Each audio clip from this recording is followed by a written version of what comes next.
Hey guys, welcome to another Cigar Chat brought to you live on CigarFederation.com, broadcast around the world, the Armed Forces Radio Network. Thank you for tuning in wherever you are out there in the world today. Robbie Raz here with you as always. Cigar Federation out here in lovely California, where it's rapidly getting to be chilly California. We got some rain in the forecast in a couple of days. Although, Logan, with Thanksgiving coming up, I'm having all the family over. And really, it's not the biggest family in the world. We're going to have like 14 people. It's not bad. We don't really have like a traditional dining room. So we don't really have a place for 14 people. But it's going to be 72 degrees Dude, on Thanksgiving. That's awesome. And for some reason, Thanksgiving, everybody eats dinner at 3 o'clock. So we're going to be outside on the patio.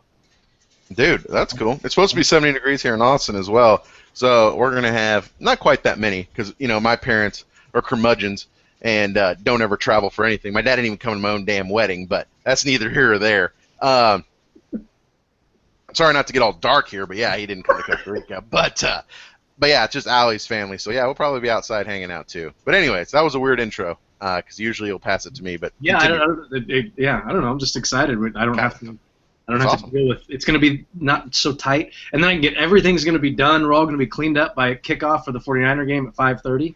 And watch them lose to the Seahawks. It's really going to ruin my day. But anyway, that's neither here nor there. We've got Jack Torano with us from Roberto P. Duran Cigars. Jack, thanks for taking the time, man. Anytime, guys. It's a pleasure being on the show.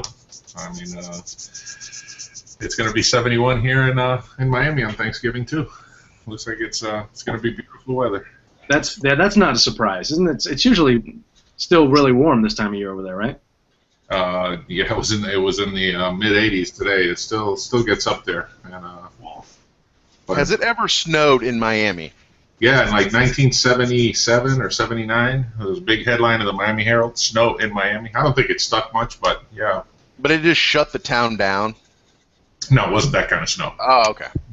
It was a dusting. Yeah, I like dusting. Yeah, there you go. Dude, if it snows in Austin, it hadn't snowed in Austin in a really long time, but when it does, I mean, there's no need to have, like, snow trucks or ice trucks.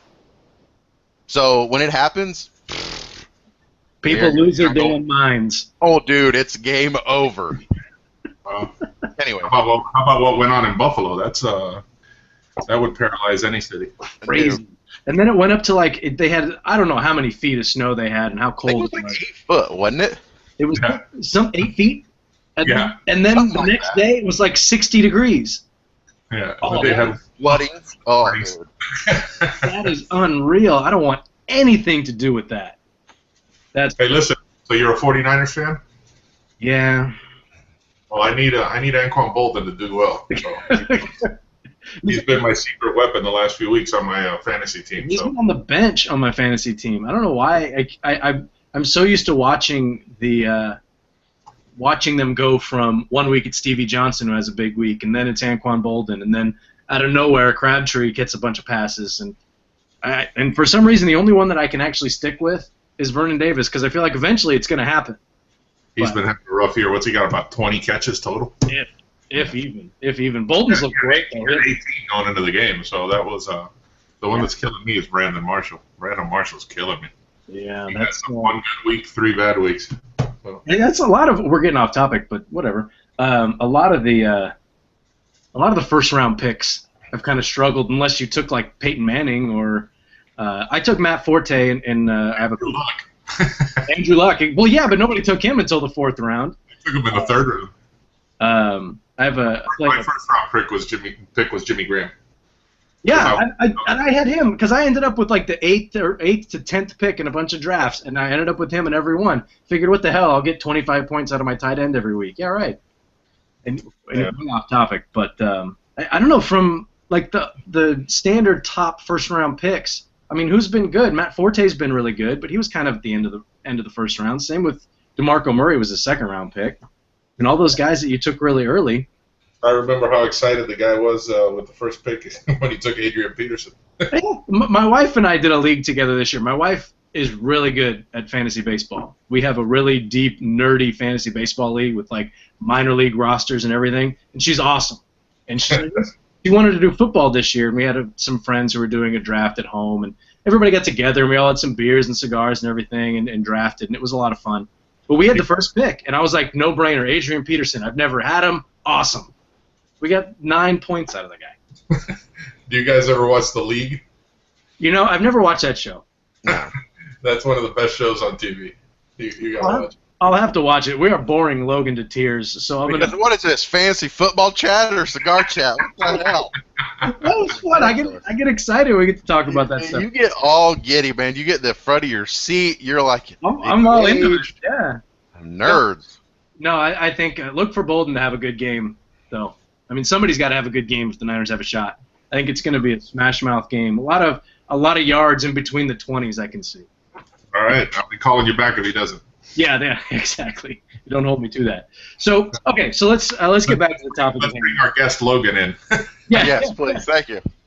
So, like I said, let's get back to the topic at hand. We want to talk about cigars. So, give us, I mean, we all kind of know a little bit about your background with the Torano cigars. Now you're over to Roberto P. Duran. So let's kind of start with not really at the beginning, but give us a little bit of a brief background with you, what you were doing with Torano and then your transition.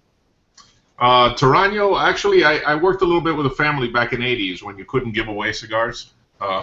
It was a dying industry, and left it. And left it just a few years before the boom hit, so my timing was impeccable. And I came back in 2020, the end of 2010, 2011. I came back and started working with this generation of Torano cigars, and handled marketing and public relations and branding and product development, and it's a small company, so we all wore a lot of hats, and everything seemed to be going well until September 11th of this year when Charlie called us into a meeting that we thought was a plan for the future, and in a way it was. It just that plan didn't include any of us. so Sorry, I shouldn't laugh. Oh no, believe me, it's now it's laughable. That day it wasn't. So he announced that he had sold to General, and basically we were all out of a job, and it was kind of very depressing and heartbreaking for a couple of weeks, and then it was time to get back on my feet, and the entire team back on their feet, and luckily we were all getting some really good offers, and a lot of companies were interested in us, and our national sales director Miguel Shodell with Torano, along with our Mid-Atlantic rep Frank Cooten, signed on with Roberto P. Duran, and Miguel then quickly started talking to me about that he thought it was a great fit for me, and I've known Roberto for a few years, so I've always liked the direction he was going in. I mean, he's got a rich history in this industry. He's got he worked at Habanos in Cuba. He brought Cuban cigars to Asia, to Canada, and about 4 years ago he worked for Ashton. He's known within the industry very well, and he started creating his own blends with the Azan brand, Azan. That was the history of his wife. She was the Azan family from Cuba. They had a factory in 1928 through to the revolution to 1959. Azan was a famous brand in cigars, and he resurrected that about three years ago. The thing he didn't have was a sales team or anybody to really push it out there. So it kind of got into some stores, but sat on the shelves. So this year he brought out, for the IPCPR, he brought out three new blends, which was Nea, the Roberto Premium, and Baracoa, and started putting together a sales team, a national sales force, and Miguel's leading the way. And we're hoping that you all will start hearing a lot of great things about this company, because we're very proud to work for him. Dude, the Burgundy for $4 is a steal. That's all I gotta say. Yeah. I don't know how you make it so damn cheap. I don't either. It's my early morning cigar every day. I love that cigar. So I love that cigar too. It's I agree. And yeah, I think he's got all price points. I mean, he really You know, the premium is in the $10 range, along with the Asan Maduro, and then everything else. I mean, one of the Burgundy, the Chicos, the little guys, is $1.96 a stick. I mean, Holy crap! It's a good dog walker, a good quick smoke. So, is that a short filler? It's a medium fill. Okay. Medium fill. Yeah, it's not short. It's medium. It's, but, that's what I've been told. Okay. No, I was just curious. I'm actually not even I'm not even sure what size that was. What size is it? You said, what's the specs on it? Well, there's the Burgundy. There's 6 sizes. Actually, there might be like 9 sizes. One of the two. The Barbacoa has 9 sizes. The Burgundy has 6 sizes. The Chico is just a little, maybe 4.5, 5 by 38. Oh wow. Okay. A little tiny guy. Okay. Cool. And I may be wrong in some of those things because I'm 6 weeks into this, and and still I'm hitting the road hard and handling marketing along with today. I spent the day in the office till I got a scorching migraine headache with Roberto. Oh. And then so I'm doing a lot of the same things I did with Torano, with the addition of traveling and covering Florida. So I get to be out of the office a lot and wander around, which has been a lot of fun. It's been a lot of fun. You're remarkably chipper for somebody who's getting over a migraine. Oh, that what did you give me? Four Advils. Four Advils did it. It did. Actually, the answer to that question didn't really matter. What did I take? Oh well, whatever. It's just I'm in a good mood now, so that's all that matters. No, migraines, man. I get those occasionally. My wife gets them too, and it's like you got to shut everything down. I need draw the drapes, put blanket over my head, and don't breathe. My wife takes it one step further. She sees them coming. I've never.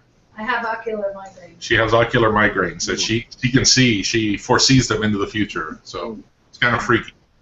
Yeah, that's like it's like being a Jedi, where you can kind of see into the future, but then it's always bad. All right, we're off topic again. Logan's getting bored. And usually I'm the one that takes it off topic. This is very strange for me. Like I'm in a whole new world here. Right. Okay, so let's kind of run down. You know, there's like you said, there's the Azan, there's the Azans. The Azan. I'll tell you the whole lineup. There's the whole lineup. There you go. Let's start with the Barbacoa. The Barbacoa is our version of a little bit higher end bundle. It comes in a box, a cardboard box, so it's dressed a little bit nicer than a regular bundle. Comes in 9 sizes, and a lot of stores have been really loving that cigar. The next step would probably be the Asan Burgundy, which we talked about. Then we have the Nea, which has 5 sizes, and the unique thing about the cigar is that the 2 bigger sizes, the Toro and the 660, have extra ligero in them to make them stronger. So as you have 5 cigars, I'd never seen this before, but it's kind of the 3 smaller sizes were geared more to the European market. We sell a lot in Europe and Asia, and then they added the 2 bigger sizes for the American market, and the American market is yearning for stronger and stronger cigars.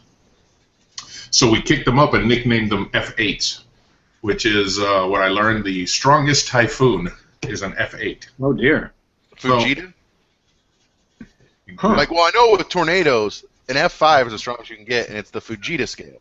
Yeah, that's what I said. I thought it was F5, and they said, well, that's tornadoes. Typhoons go to F8. And I Googled it, and they were right. So I don't know, man. I don't know about all this. Well, all I know about I said, you guys are wrong. It's F5, and I Googled Dude, it. that's the argument. So I'm like, you're wrong. I don't care what Google says. I mean, I saw Twister. I know it was F5. That was the big one. Well, it's a Typhoon, and so I've spent some time in Eastern, Asia and stuff.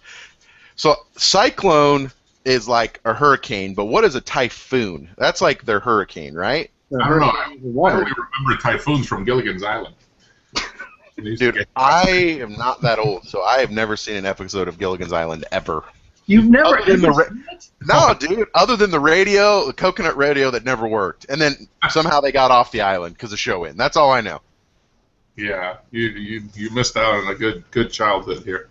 Gilligan's Island and I Love Lucy would have taught you the facts of life. I know. I probably needed it. I'm not that much older than you. So are you a Ginger or Marianne? Who are you going for? Oh, me? Me? I think I was more of a Ginger. There you go. That tells that they got that down to that tells the whole story of a man right there. Do you like Ginger? Or do you like Marianne? That says a lot about you. Yeah, I think I was. If memory serves, I was a Ginger. But dumb question is, Ginger have red hair? Yes. Yeah, I think she did. Yeah. Okay, well that makes total sense. Yeah. Well, the show was black and white, Logan. Oh, well, I'm sorry, I wasn't born in the era of black and white TV, so I have no friggin' clue. The show wasn't black and white. I'm just kidding. Yeah, because I was there. Was it really black and white or not? No. Oh, okay. And it's on. You have Nick at Night, dude. It's got to be on there somewhere. All right, dude. I'm gonna have to watch it now. Well, I don't know. Watch it. I remember. Yeah, I remember it as a kid, and I'm not that much older than you. I mean, I'm older than you, but what, like 5 or 6 years? Like 7. Yeah. Well, that's not that much. That's not even a full generation. Dude, we're completely. I'm Generation Y, or no, I'm a millennial, and you're technically Generation Y, I think. Well, anyways, why are we talking about this? Let me ask a real question, Jack. I believe so you. Roberto obviously has a storied history in the cigar industry. You've said several brands. What was the impetus, big word, for him to kind of carve his own path, crowned heads, hashtag, to his own cigar line? That is an awesome question. I'm going to ask him that tomorrow. I have, you know what? I mean, I think it may be just a natural progression. I mean, he had, he was ready to move on to his own cigar, I guess. You know, that happened a little bit before me, but I am going to ask him that question in case this should come up again. Done. Well, let me ask you. So, so this year at IPC, well, you weren't, I guess, a part of IPCPR for Roberto Duran, but since coming on, I mean, what are the plans for Roberto Duran cigars? Obviously, increasing the sales force, going out. I mean, what can we see out of you guys for, say, the next year until IPCPR? Well, I mean, I think we will be ramping up little by little toward the IPCPR, hoping to. I'm doing a lot of PR. All the sales guys are doing a lot of PR out there. They're building relationships with retailers. They're little by little, you know, getting the word out in hopes that people carry us. You know, I think we were at about less than 50 retailers a month ago. We're approaching 200 now. Good God, really? So and that's awesome. That's without Texas. That's you know, there's very few stores in California even carrying a San. Right now, the Midwest is taking off because Miguel has, you know, he's in one way or another has been in this industry for not in one way or another as a sales rep for 11 years in the Midwest, and he's got a lot of great relationships and a lot of people that really believe in him. So the rest of us I really never handled sales other than at events. So I knew a lot of retailers, but not in a way of visiting them and selling them product. I sold more directly to consumers at events. So it's building relationships and getting them to believe that we're moving in that direction. We're signing on to more and more advertising. We're in Cigar Snob. We're going to be in Cigar and Spirits. We're in Cigar Journal. A lot of social media. We got the cool thing about Roberto Duran, and the other thing that attracted me to come to that, is that our PR team of Creativas, which is Gabriel Perneros and his wife Eliza, they did all the stuff for Torano. I met them when I first came back with Torano, did a lot of work with them. They had already signed on with Roberto. They had been with him for quite a bit of time, as was our graphics guy, Humberto Arias from Cigar Package Design. He's a guy I worked with daily. He used to work in our office one day a week, but there wasn't a day that I wasn't bothering him for something else, for something new. And These guys were already with Roberto. Miguel, our Mid-Atlantic rep, Frank are there, and Strom Farberic. I don't know if Strom's from the CAO days. I don't know if you ever heard of him. Not really. He's doing up toward the Northeast, and like I told you, we're looking for a Texas rep. Got it. I mean, the everything's falling into place, and like I like to like we talk about it, it's definitely not a sprint. It's a marathon, and we wanna build awareness of this brand leading to the IPCPR, and we feel good about it. We feel it can happen. So. All right. Well, let me ask you a question, because I'm just going to start coming at you just hot and heavy with questions. You talk about it being a marathon. I think every company that we talk to says, they're building businesses for the long run, and some of them I believe and some of them I don't, frankly, because there's a lot of things like quick limited editions or quick one-hitters that really I don't think build brand loyalty necessarily, and it just keeps consumers wanting the newer, the best, and it's not like, oh, I'm just going to stick with my core. I hate to use this example because I always do, but Padron, right? What is Roberto Duran doing as a company, setting themselves up for a marathon versus a sprint? Well, I'll tell you, he had only the 3 Asan blends, the white, the Maduro, and the Burgundy, and released 3 brand new blends for the IPCPR. We were talking about it today. We won't be coming out with another new brand this year at next year's IPCPR. We have a few line extensions, but we're going to focus on the catalog we have right now, which we feel is very strong. We're going to focus on that through the better part of all of next year, and through the IPCPR. We're toying around and playing around with different sizes and different line extensions, but there will not be a new cigar at the IPCPR. We feel very strongly about the portfolio right now, and we're going to push it hard. So that makes sense. We're really not into the limited.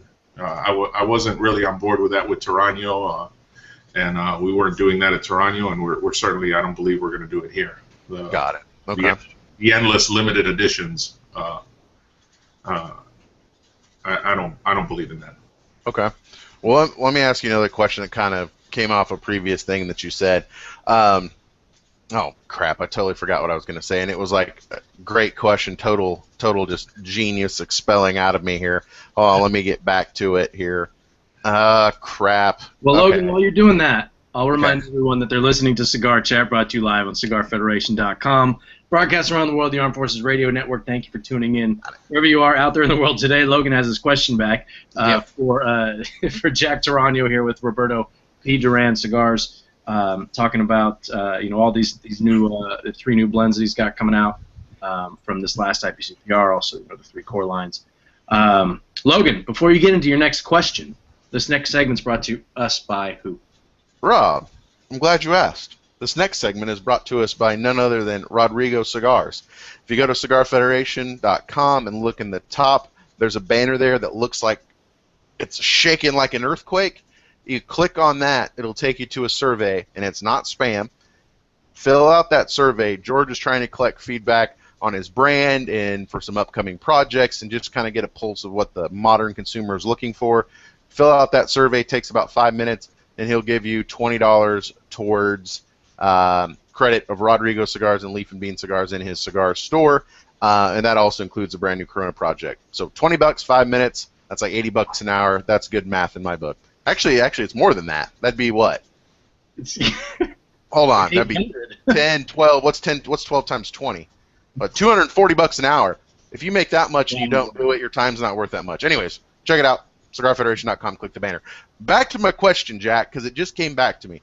Considering you're the marketing guy, and you were talking about how you're doing Cigar Snob, Cigar Insider, I've always wanted to ask this question. I have a feeling you're going to give me the straight answer on it, is that when it comes to being in magazines, Cigar Aficionado, Cigar Snob, all that, there's a lot of money that you put in. Do you feel like those magazines actually get you the results that you're looking for, or is it better just to put the feet on the street and the boots on the ground and going out and meeting customers and retailers?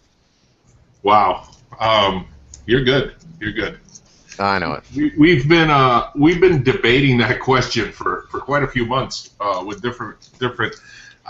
I mean, I still believe in the magazines. What I am seeing more and more, and I'm sure you guys see it as well when you walk into a brick and mortar, which is mostly where you see these magazines, is people on their smartphone, on their laptop, on their tablet. Yep. Nobody's picking up these magazines. And the great debate has been, should we invest in more POS material and more lighted signs and more tin signs and more shelf talkers and more product for events? Would that suit us better than advertising in magazines? And up to now, magazines are have a slight edge, and we're still sticking to the magazines. But I kind of see the trend going the other way, where there's more value in branding in a store, having a lounge, having ashtrays everywhere than on the off chance that somebody picks up a magazine and happens to stop on your ad. Yep, I agree with you. I mean, I agree. Obviously, I'm a proponent of social media and new media, right? But I mean, I take you, Jack, as kind of a traditional guy. Kind of like how you said, oh, Logan, you're grumpy in the first 3 seconds. I take you as a very traditional guy, right? No limited editions. You're talking about doing magazines. Let me ask you this, is that why is the cigar industry, even the newer guys, very traditional? Do you know what I'm saying? Like, it's a very traditional, like, oh, I'm going to go be in a magazine, or, you know, things like that. I mean, is that just a product of the industry? Is it that, you know, that's what people are telling everyone to do? Like, I've always been so curious, because not that I'll ever start a cigar brand, but if I did, I think I would do things completely different. Like, I'm just wondering why the traditional part haven't left the industry yet, and it's still 2014. Well, I think a lot of people are in this industry are around my age and older, so we grew up with newspapers and magazines. And, that's true. You know, last time I read a newspaper, like 4 years ago. Well, listen, I was subscribing to the newspaper, and my wife canceled it on me. Oh, that was very disappointing. I read like one section. I would get it Thursday, Friday, Saturday, and Sunday, and I read the like movie section on Friday, so she canceled it on me. But I don't really go to the internet for my news. I don't, you know, I kind of still like reading newspapers, and like when I'm traveling and I'm in a hotel and they leave the USA Today on my door, it's very exciting.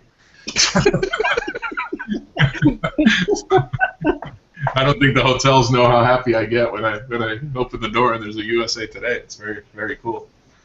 But I think the cigar industry is very rich with it's a very rich history, and I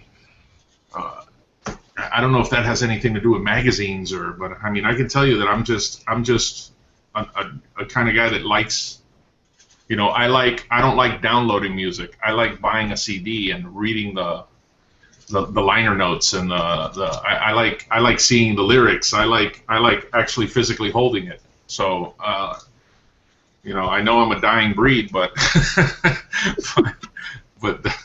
it's sadly I think that may be going away for I don't know what the magazine industry will be like in 5 years. But you know, they're very unique. They're like Cigar Aficionado and Cigar and Spirits. They have subscribers.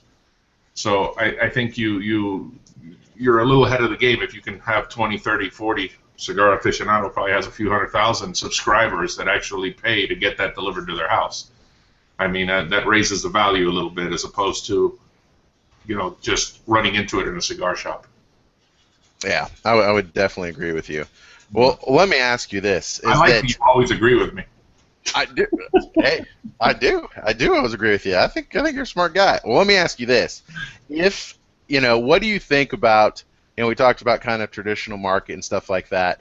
You know, what do you think about, you know, kind of the Cuban tobacco market? I mean, do you see, you know, the embargo being lifted anytime soon? And if it is, I mean, what do you think that will have impact-wise on the U.S. market?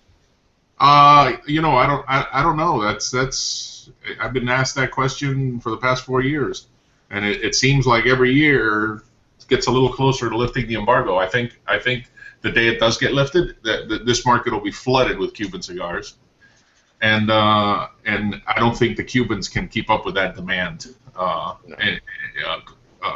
with tobacco or quality, and and I think very quickly people will start realizing that you don't need to pay $20, $30, $40 for a cigar to get a good quality cigar. And the cigars coming out of Nicaragua, I'd put them up to the Cubans today all day long. I think they're just as good. And you know, when people were leaving Cuba, when the revolution and my family and other families were leaving Cuba, it wasn't only regular citizens. It was the best rollers, the best growers, the best. They all left. They went to the Dominican Republic. They went to Nicaragua, and it took a generation or so. And I think they're producing some amazing cigar. The wrapper fields that we have in Ecuador, the wrapper coming out of that field is just spectacular. And you know, Roberto has that knowledge from Cuba, and I think it'll be tough in the beginning. It'll be everybody smoking Cubans. I remember when I was young, and I don't know how old you guys are, but you couldn't get Coors beer east of the Mississippi, and everybody that we knew that would go to here in Miami, anybody that would go like, they're on vacation to Colorado, you'd like, oh my God, bring back a case of Coors, bring back a 6-pack, you know, that's like liquid gold, you know, and then we'd get it and we'd drink it and we'd be, oh my God, this is just so good. And then they released it nationwide and we realized that beer sucks. Yeah, it does suck. So I'm not saying Cuban cigars are going to suck, but I don't think. Certainly, they're not what they were 30, 40 years ago. Okay. I'm sitting here listening to that and realizing, Logan, do you agree? How lucky we are that we that's not the kind of thing that we're dealing with. I know. Well, I mean, I always say the same thing, is that when people ask me, well, you know, what should I smoke? Should I get Cubans? What do you think about Cubans? And I'm sure this will just piss Catfish off because that's all he smokes. But, you know, I think the Cuban market, if that was to happen, what's going to happen is there's going to be a lot of smaller companies that are out of Nicaragua and the Dominican are going to suffer because everyone's going to smoke a Cuban purely because of the allure, right? So it's going to be flooded. Quality control is going to go down. They're not going to have the quality of tobacco. And then after a couple of years, when that market busts, I think Nicaraguans, Dominicans will be so cheap, you know, that people will say, man, why am I paying $30 when I can really get this really good Nicaraguan cigar for $2? And I think the market will right itself. I think the thing I'm most excited about, if the market did, would be for the companies that are in Nicaragua now that now will have access to Cuban tobacco to see what they can do. Absolutely. I think that'll be very interesting. But I don't know. I mean, that's just me. But another question, because I'm just asking all the questions tonight. You know, I've smoked, you know, out of Roberto Duran cigars, I've smoked the Burgundy, and I've smoked the White Premium as well as the Maduro. And I had a question about the Maduro, and I'm just pulling it up to make sure I got this right so I don't screw this up. But it has and the reason I asked this, because you were mentioning the field in Ecuador, is I've seen, I mean, typically Maduro wrappers, right? I mean, they're fermented longer, so on and so forth. I mean, usually you have, you know, Connecticut broadleaf or maybe a San Andreas. I have not seen, and maybe that's just because I'm blind, too many Corojo Maduro wrappers. What was the impetus behind that? And I mean, I don't see a lot of Corojo necessarily grown in Ecuador either. What was the impetus behind using that wrapper? Is that what you guys are growing in the fields? Do you think it would be different or unique? Why put that wrapper on that cigar? That is what we're growing in the fields, and that, unlike many Maduros that you see today that are processed Maduros that are cooked, this is a natural Maduro. They age this 22 months to get it to that rich Maduro flavor and look. So really? This is 100% natural.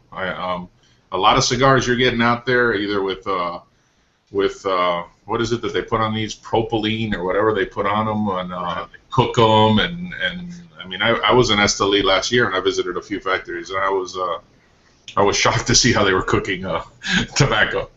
I thought they were like cleaning their clothes, and it ended up being like tobacco in these giant vats.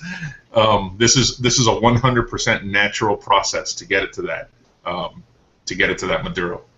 Really? Because I thought, I mean, maybe I'm wrong, but I mean, I know there's a lot of, you know, factories out there that, you know, process for tobacco, dip it, do all types of crazy stuff. Yeah. But I thought typically Maduros, you got that color purely just from the fermentation and setting in a polone with the pressure and the heat for an extended period of time. Is that not the case? That is the case if you have that extended amount of time. Oh, so we're trying to pull the fast one with the whiskey and adding the caramel flavoring to it instead of letting it age. Gotcha. Okay. Yeah. So if you have that extended amount of time, and like I said, we've been aging these for at least 22 months, you can get it to that. But if you're hard pressed to put out a production or you have orders to fill, you're cutting corners. And absolutely. Well, that brings up another great question because Rob doesn't want to talk this episode. Is I think with the FDA, right? I mean, playing video games over there. I don't know what he probably is. I'm out playing Galaga. What do you want? You're looking at Ginger. Anyway. He was hot though.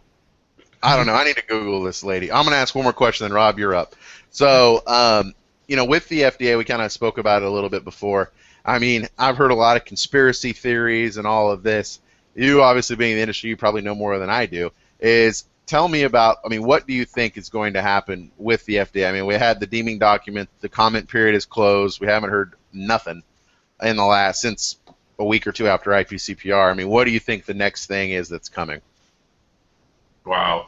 I wish I knew, Logan. If I think the best case scenario companies like ours is that sadly the flavors take a hit. They take a hit on the just like they did with flavored cigarettes and those things that they go after that side of the industry first, and that'll be sad for them, but it'll be a little bit of a saving grace for us. Other than that, it's anybody's guess. I mean, they could. You see some of these countries that Australia and the plain packaging and they could do some serious damage. But I think with the work of the CRA and Glenn Loop and these guys, they've lobbied hard, and I think hopefully there's a better understanding of what our industry is. I mean, our industry is less than 1% of the entire tobacco is premium hand-rolled cigars. Wow. So, I mean, to lump us in with cigarettes and with everything else would be will be a fatal mistake to a lot of companies. But hopefully that doesn't happen. But it's anybody's guess. I mean, I wish I had an idea of how hard the gavel's going to fall on the cigar industry. Something's going to happen. Something will happen. I mean, they're just not going to say, "All right, go ahead." It's business as usual. So something will come up, and depending on who you talk to right now is how big the gloom and doom is. But we definitely feel a little bit better than we did before, and we'll just have to see, and the strong will survive. So. Exactly, dude. I'm totally a Marianne, dude. I'll tell you that. I'm right with you. Dude. It's funny. You asked me the question, and yeah, I've seen the show. I don't remember what either one of them looked like. Ginger was the movie star, though, right? Yeah. Well, so she had to be hot. That's not necessarily true, but that was where I was. That was my gamble. Hey, it could have been worse. Logan could have been into The Professor. Who's the professor? Professor is another way. Professor and Marianne. Do we have to sing the song for you? No, we don't. No. I still can't believe you've never seen that show, Logan. It's not the best show by any means, and really all that I know about it is they were on the island. I don't know how they got off. It definitely doesn't. It doesn't stand the test of time. That show is god awful right now. I mean, some shows do. Some you can turn on. Like I Love Lucy. You catch some of those, the old episodes. They're still pretty funny. Yeah. I mean, if you can get past the racial stereotypes that you're going to get from some of that stuff. But those are my favorite. That's a topic. That's a whole other topic that for later. But Logan, keep going, man. You're on a roll with all these good questions. Man, I just checked out. I was looking at Marianne, bro. Well, I don't know. Let me think of a couple more. So you asked me a great in-depth FDA question, and while I'm answering, you're checking out Marianne. I was, dude. I did. I was hoping you would talk longer because I only got through the first page of Google. I was just checking her out. Well, let me ask you, because you're kind of the marketing guy and you're helping with sales. being you guys have went from 50 stores or 50 stores to 200 in just a shorter period of time, which is freaking amazing. But if you were in your seat 6 weeks ago when you started and you guys were getting going, what is the best way to increase the number of stores you're in? Is it hiring people to have relationships to get it in? Is it just going around and sending out a bunch of samples and throwing a bunch of lines in the water and hoping one sticks? I've never been a rep. I've never really seen the repping process. I'm just curious, what is the best strategy, or at least in your opinion, to... It's a little of everything. I mean, in Florida and in South Florida, it's a completely different animal. I mean, South Florida is the toughest market in the country. I mean, all the manufacturers are down here. These guys are getting bombarded. These brick and mortars down here are getting bombarded every day. It's a tough market to crack. As you start going north and north of West Palm Beach and into Orlando and toward Jacksonville, it starts.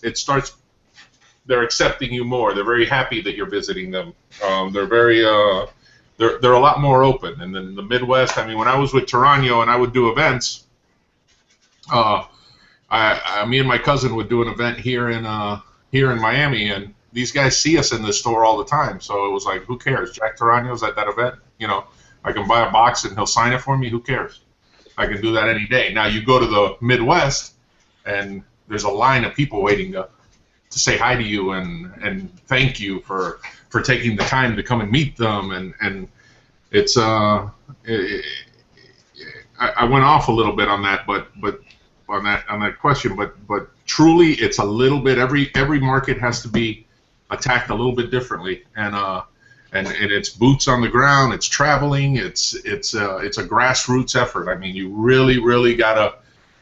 Here, I mean, I've gone all the way from Miami to Jacksonville. I've done the entire loop once and visited a lot of stores, and it's a lot of relationship building and letting them know that, listen, I'll be back around in about 3 weeks. They're used to seeing reps 2 or 3 times a year. In the beginning, with a company like Roberto, they need to see me, at least once every 5 weeks, and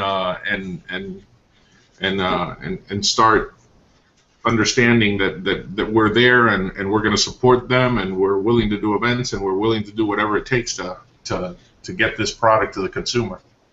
Anybody can sell cigars to a store. It's not that hard. It's hard for me in South Florida, but it's not that hard to sell cigars to a store. It's the tricky part is helping that store sell to a consumer. Because I mean, you walk into some of these stores and as a casual smoker, they are overwhelmed with choices. And how many different ways are there to blend Nicaraguan and Dominican? I mean, you probably got 200 of the very same near blends there. There's a lot of marketing, a lot of getting in their ear, a lot of samples, a lot of sending out samples, a lot of. I mean, it's a lot of work, but it's very rewarding. I mean, I really enjoy hanging out at shops and hanging out with consumers and getting to know them. So absolutely. Well, let me ask you this. I mean, how would you said every market's different. I mean, how would you geographically carve out the U.S. market? I mean, do you have Miami's got its little bubble, and then there's the Midwest, and then there's the Northeast? I mean, how would you say if you were going to say I need to go staff this many regions with a rep? Well, I mean, how many regions? I mean, how are they different? Because I mean, I find it very interesting. I mean, I didn't know this, but I could guess. You're exactly right that Miami and South Florida, all the manufacturers there. There's been, I would assume that Padron probably does pretty well because they've had a factory there, and I would assume that where manufacturers' hometowns are, like maybe in Texas or Austin or wherever they're at, they would probably do pretty well. I'm just curious how you would divide that market up and how they're kind of different from each other. Well, Padron does well just about everywhere. Well, that's true. That's a completely different animal. But you kind of a company like ours, we're going to try to hit the strong cigar markets first, which Texas is a strong market. The Midwest is a strong market. The Southeast is a strong market. The Northeast, depending on where you are up there, it can be really strong or be suffering a little bit because of state taxes. Right. So California is a tough state to sell cigars in. it's a real we had a real rough time with Torano there, and I anticipate not much of a difference with Roberto stuff. But really, I think if you can build those big cigar markets, if you can build a name for yourself there, it'll trickle down to other markets where people will be asking for them, and they'll see these type of shows, they'll see social media, they'll see advertising, and they'll walk into their store and ask for the cigar, and it'll be a combination of us with the boots on the ground and hitting every store, and somebody in some town that we hadn't even thought of walking into their local retailer and saying, "Hey man, I heard about this Roberto P. Duran cigar," and them reaching out to us. So, Right. you know, it's hard work. It's hard work, but it's a lot of fun and rewarding. So. Absolutely. So, I know we've got a few minutes left, but I need to remind everybody that they're listening to CigarChat brought to you live on CigarFederation.com, broadcast around the world in the Armed Forces Radio Network. Thank you for tuning in with us wherever you are out there in the world. We're here with Jack Torano from Roberto P. Duran Cigars. And Logan won't stop talking, but that's okay because I got a pretty I got to stretch out my back. I was having some back issues, so I got to do some back stretches and stuff while Logan was talking. Logan, last section is brought to us by who? our last segment's brought to us by our good friends Moya Ruiz Cigars. Check out, come to Cigar Federation, the banner you'll see, it's a picture of actually all their cigars, the Pareto, the Habano, as well as the Nunchuck. Support them, they're great guys, even though Danny said my brand new daughter's first name was a stupid idea and he's a jerk for it. But they do make good cigars, so check them out, they're good fellas. I guess, what is it, MoyaRuizCigars.com. Yeah, you really did. You see, that's the thing. When you're thinking of names, never tell people the real name. Hey, man, listen, Callaway is a sweet name. No, even your wife said it was a cool name. I like it. Oh, yeah, yep. Don't say golf. It's spelled differently. But the thing that hit me the other day, and I don't remember how this came up in conversation. I think we had just gotten off a conversation or something. I was talking to my wife. You have Callie and Allie. I know. So, like, I can maybe just go, oh, yeah, and then they both come running. In like 7 years, when you're yelling at somebody, they're not going to know which one it is. Yeah, it's way. If I yell at them, they'll both come running. Oh, okay, that was the plan. Yeah. Okay. That's the plan. So, real quick, I've got a question, but I need, Jack, I need you to settle a bet for me. Yes, sir. Are you familiar with Star Wars? Yes. You've seen the movie? I have. Chewbacca. What was Chewbacca?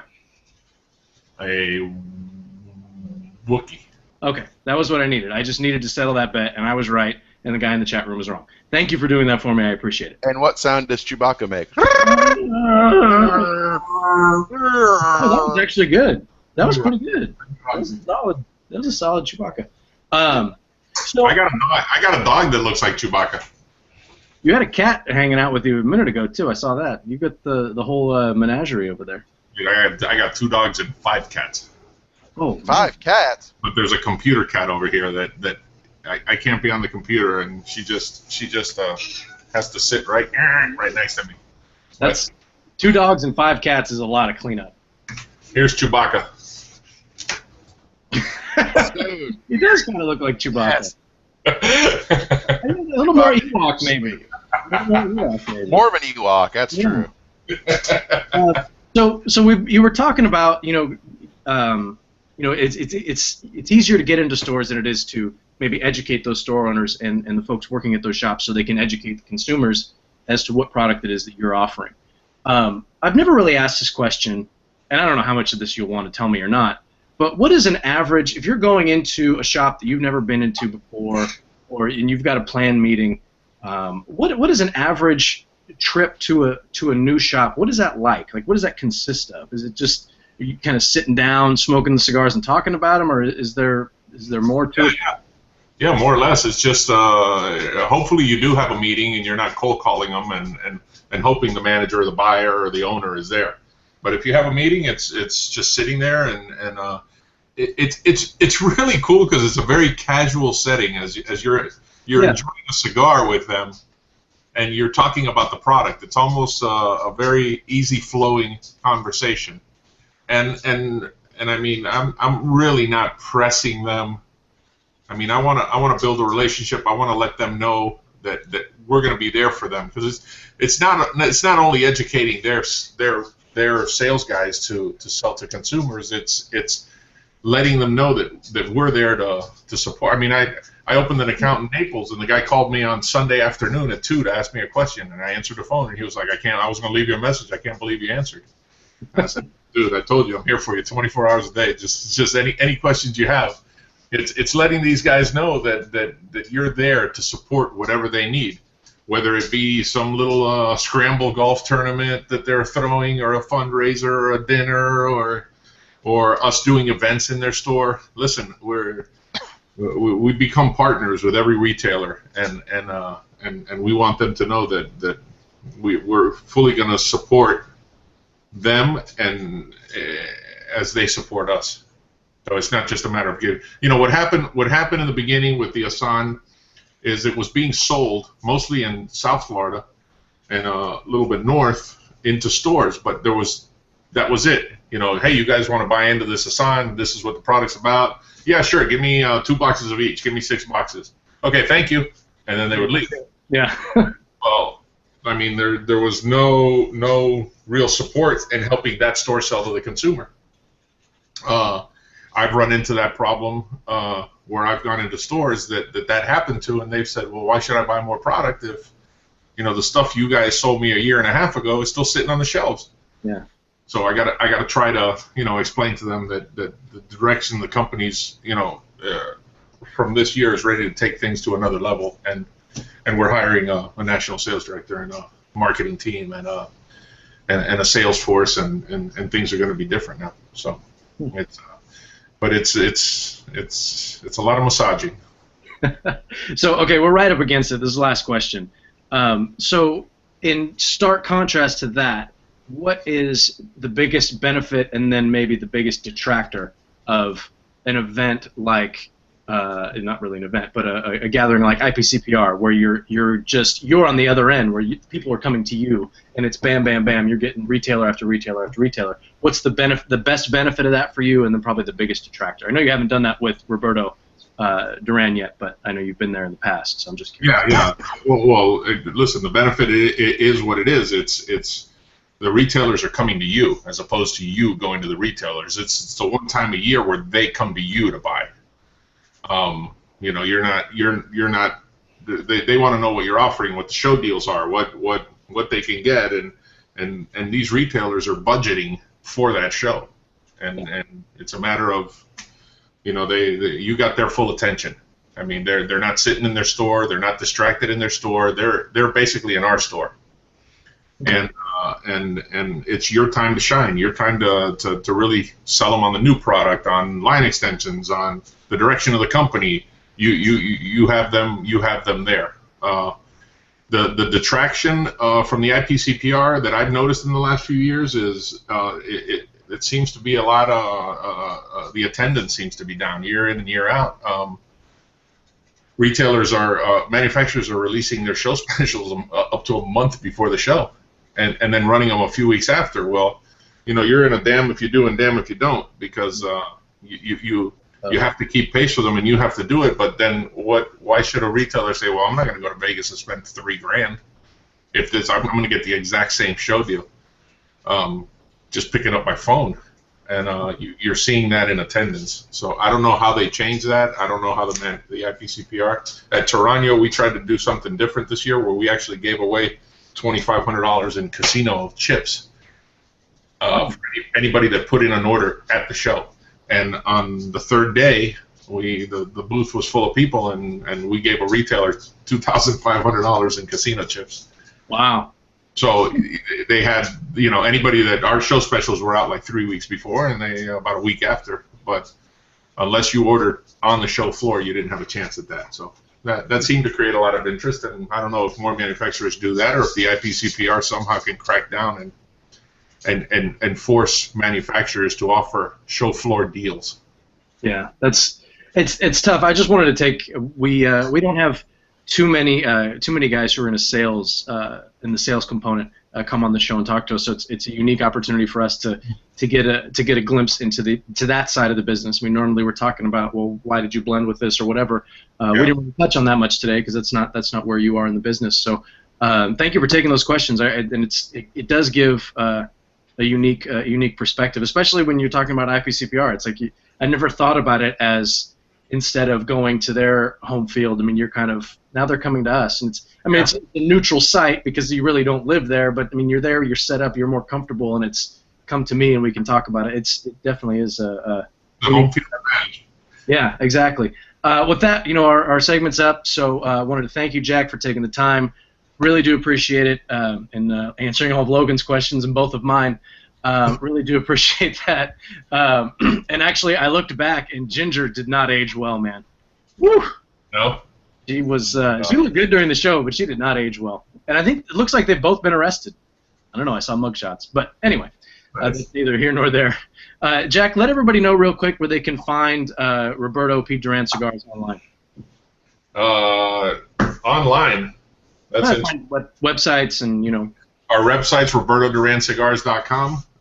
We're on social media, Roberto P. Duran. Please follow us there. We're on Twitter. We're on Instagram. It's all under Roberto P. Duran Cigars.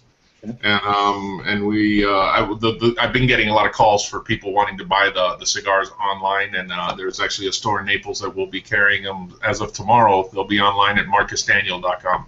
Okay. And I think actually at store.cigarfederation.com has them too, Logan. Matter of fact, they are. Awesome. Yeah. Awesome. Yeah, through Delaware Cigars. So, so they're available there as well. So you guys can find them there. Really do appreciate it, guys. Thanks for tuning in. We appreciate that as always. Everybody have a happy Thanksgiving, and safe Thanksgiving. We'll be back next week. Logan, who do we got next week? Hold on. Oh, we've got the Thursday Recluse. Recluse Cigars. Yeah, that Recluse Draconian, I liked that cigar, so that'll be fun. We can talk about that. But so we'll see you guys next week. We'll be back on Thursday next week after the holiday. Everybody have a safe holiday. Enjoy spending time with your family. Jack, again, appreciate it. Logan, happy Thanksgiving, everybody. Yeah, happy Thanksgiving, guys. Thanks for tuning in, and we will we'll catch you guys next week. And we're fucking back. Yeah, now Logan gets to let loose all the effing and. I know, man. About fucking time, man. Fucking bullshit, man. It's like the first 45 minutes I haven't cussed in fucking I don't know how long. I know, dude. It's fucking bullshit. The FCC can kiss my ass. Just to let you guys know, so we actually had Jack on. We started the hangout probably about 20 minutes before the show, and he was actually promptly on time. So thank you. No, he actually called me because I was late sending him the link. So he was on top of it, and we weren't. But he got on, and we were bullshitting a little bit and talking, and he's like, "Are we fucking live, or what's going on right now?" And I was like, "Well, no, we're not." But I'm glad that you said that because you can't say that when we go live. So I was a little bit, Jack. I'll be honest. I had the beep button ready, but I didn't need it. I'm impressed. That was good. I said suck. That was okay, right? That's okay. Oh, good. Yeah, man. You're good. I said suck, and I wasn't sure if it was okay, so I said it again like 30 seconds later. All right. So we covered a ton of questions. Logan asked some insightful stuff. Of course. I didn't. But we've got giveaways. Logan, I don't know what we've got on hand and how many people we're picking. And I got a bunch of shit that was emailed to me. We've got a fucking smattering of. It's all emailed to you? Yeah, no, they mailed it to me the other day. Got it yesterday. It was well packed too, by the way. So, anyways, we're giving away actually 3 on Facebook. So go to facebook.com/Cigar Federation, and we're giving away 3 samplers there, and that contest is going fucking ape shit. But if you're watching tonight, what we'll do is the first 5 people to email me, subject line, Roberto P. Duran Cigars, full name, mailing address. I'll pick 5 winners, and then I'll also pick a couple of podcast winners until next Monday, excuse me. And the question you have to answer to win in the podcast is how many cats does Jack own? Oh, good job. I was going to say ask if who we preferred, if it was a Ginger or Marianne situation. But I was going to do that, but there's been too many sexual talks recently. How many pussies does Jack have? How many split tails does he own? All right, that got weird. All right, so a little bit. I know, man. Hey, man, we can't be talking about cats and pussy and stuff. Yeah, no, it gets weird. No, it's fine. Unless it's Jessica Padron. Oh, yeah. Sorry. Had to go there. You'll have to tell them the story offline. I'll have to tell you the story because it is my most epic fuck up ever. Nice. Yeah, it was pretty bad. It was. Yeah. Hey, so let me ask you a question. Let me ask you guys a question. Whoa.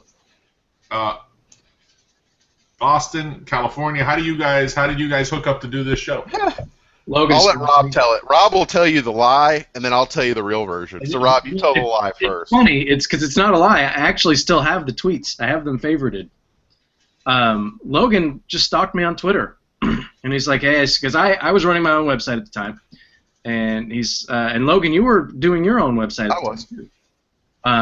And he's like, "Hey, we should do a show together, or whatever." I'm paraphrasing, but Logan reached out to me, whether it was because he thought I was handsome, or whatever else it could have been. I don't know, but that was how that happened.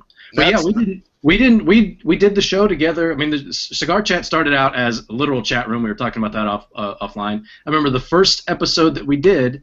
We smoked was a Man of War. And it was we just told people in advance, this is what we're going to smoke. So everybody join us and we'll all smoke the same thing. We'll talk about it. And it changed over the years. But yeah, we had been doing the show for about a year and a half before we actually met in person. Believe it or not. Yeah. That's not exactly what happened. I wasn't stalking him. And first of all, I didn't know what he looked like because he had this little fat avatar-looking dude with a tie on. And that's not exactly what happened because he read a couple of my reviews, and I read a couple of your reviews, and we had commented, and I was just like, hey, you seem like a cool guy. I want to do this chat idea, and I want to have a co-host, obviously, and we need to do it together. Let's do it together.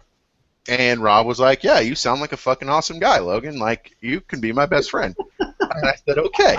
And then the rest was history. Two completely different stories. Yeah. I know. Well, it's all shreds of truth. Shreds of truth. It reminds me, if you ever watch any of those 30 for 30s on ESPN, they do a great job with some of those shows. But there's one that was Playing for the Mob.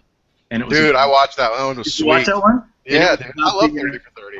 It was about these kids who were playing at Boston College, and Henry Hill, the guy from Goodfellas. Yeah, dude, Henry Hill, real Henry Hill in that is amazing. Just old school and like. Dude's awesome. But anyway, the point I'm getting at is there were like 3 of the kids who were involved, and they are not kids anymore. This was back in the early 80s, the late 70s, and they were all interviewed, and then Henry Hill and his gang were all interviewed, and nobody had the same story. Every story was different. So yeah, like with any good tale, it's going to have different sides. They're like, did you threaten those kids? No. I didn't threaten those kids. I told him I was going to break his legs, but I didn't threaten him. I didn't threaten him. It was hilarious. That was great. If you haven't seen it, I highly recommend it. Way off topic, but. Well, I'm one of those guys that believes the truth lies in the middle. So yeah, it's probably somewhere. I believe a little bit of both, and then and you guys make a really good team. So thank you, man. Even though you really only got to see one side of it tonight, I didn't get to talk much. Yeah, usually it's me being a jackass and then Rob being all serious and answering all the questions. But in the pre-show, that's what I was expecting. That's normally what you get on the pre-show. But I decided to elevate my game a little bit tonight and be a little bit more, Dan Rather. I take credit for that. I think I elevated your game by calling you out with your sourpuss face on the pre-show. So you did, man. You called it out like instantly, and it was so true. Yeah, man. And then I told you look like Seth Rogen. So I've heard that too. So you're not all happy and stuff. Oh no, man! I love Seth Rogen. Oh yeah, he's awesome. He's awesome. I know. His beer's not sweet though. But so what we've got for some winners. So Jay Zarota. Whoops, I'm not shipping to Canada. Oh, good, you're shipping to the U.S. Jimmy. Yeah. Jason Myers, Matthew Ty, Harley Holmes finally winning something, and Gary Reiniger off the blacklist for the second week in a row. And don't forget, we'll pick a podcast winner for how many cats emailed to me at Logan at Cigar Federation until next Monday. So. Cool. So that's Monday. What is the date Monday? Is it like first? Yeah. Okay. That's it. Well, yeah, but see, people on the podcast can't see that. Oh, what do you mean? I think that was the joke. So if you're listening to the podcast, he just kind of told you it's that many. Yeah, well. Did I use one or two hands? I don't know. I did. I'll be honest. I put up the wrong number the first time. You did 10 days? Yeah, that's fucking right. A week is 7 days, bro. What? Anyway, it doesn't matter. Yeah, I don't know what you're talking about there. I don't know what you're talking about either. So yeah, let's. So yeah, I told you we'd have you here for about an hour, Jack. It's just about right at an hour. Seem to wrap the show up the same way every single time. Why did somebody emailed me? Who was that idiot? Well, not an idiot. It was just the guy who wasn't paying attention. Who was it? Isaac McLaughlin. Who the fuck is Isaac McLaughlin? I don't know, but I think he should win. What, like win a stupidity prize for not following directions? Well, you know what's weird? It says his name and his email address is Isaac Hill, but then in his signature it's Isaac McLaughlin. Like Sarah McLaughlin? Spelled the same. No, okay. Well, maybe they're related. Anyway, sorry, distracted. So yeah, let's yeah. I think we covered most of the questions. Sorry, I'm totally distracted right now. I don't know what is going on. We covered most of the audience questions. We asked all of Logan's questions, and we did all the giveaways. So let's we're gonna let Jack go because it's 9 o'clock over there on the East Coast. I know. 6.